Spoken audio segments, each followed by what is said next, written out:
Los liberales clásicos no creen, en general, hay distintas discusiones en esto, pero en general no creen que la riqueza tenga algo que ver con la libertad. De hecho, hoy día lo vamos a tener en el debate después, pero la idea de que la riqueza es la fuente de la libertad, que se suele decir los pobres no tienen libertad, por ejemplo, se suele decir que los que no tienen ciertos medios no tienen libertad, o tienen una libertad puramente formal. Bueno, esa idea es más propia del marxismo que del liberalismo. Aun cuando hay corrientes que hoy día se denominan liberales, como Amartya Sen y otros pensadores, que sostienen que tienes que tener ciertas capacidades básicas para perseguir tus fines, de lo contrario no eres libre. Bueno, el liberalismo clásico no cree en eso. El liberalismo clásico cree que poder y riqueza es una cosa y pueden ser deseables, nadie está diciendo que no, y que libertad es otra cosa. El concepto de libertad desde el punto de vista de la tradición clásica es un concepto político. Se refiere fundamentalmente a una relación de unas personas con otras. Implica límites, por lo tanto. No es el concepto mecanista de libertad de Thomas Hobbes. Mucha gente sostiene que nosotros venimos de la línea de Thomas Hobbes y el Leviatán, que básicamente la libertad consistiría en la ausencia de cualquier impedimento. La libertad no es la ausencia de cualquier impedimento.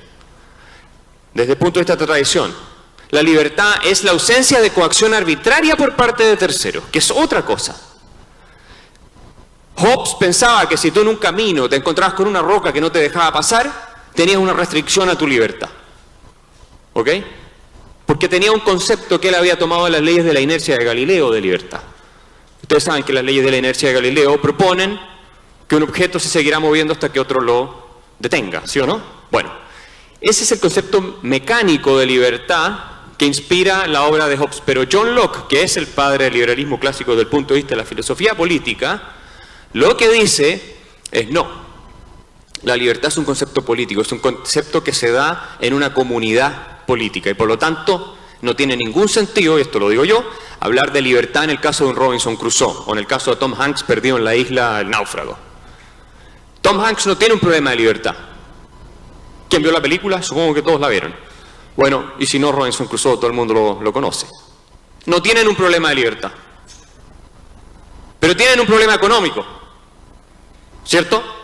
Porque tienen que proveerse los recursos para poder subsistir, alimentarse, para empezar a hablar. Pero no tienen un problema político porque no viven en una comunidad.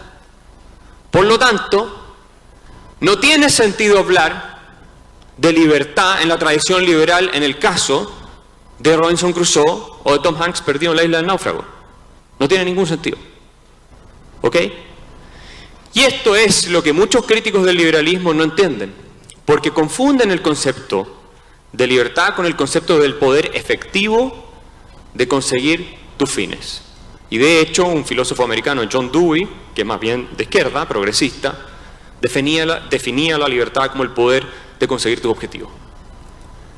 Cuando tú entiendes la libertad como el poder efectivo de conseguir tus fines, necesariamente la estás identificando con capacidades, y dentro de esas capacidades implica la posibilidad de que tú tengas medios materiales.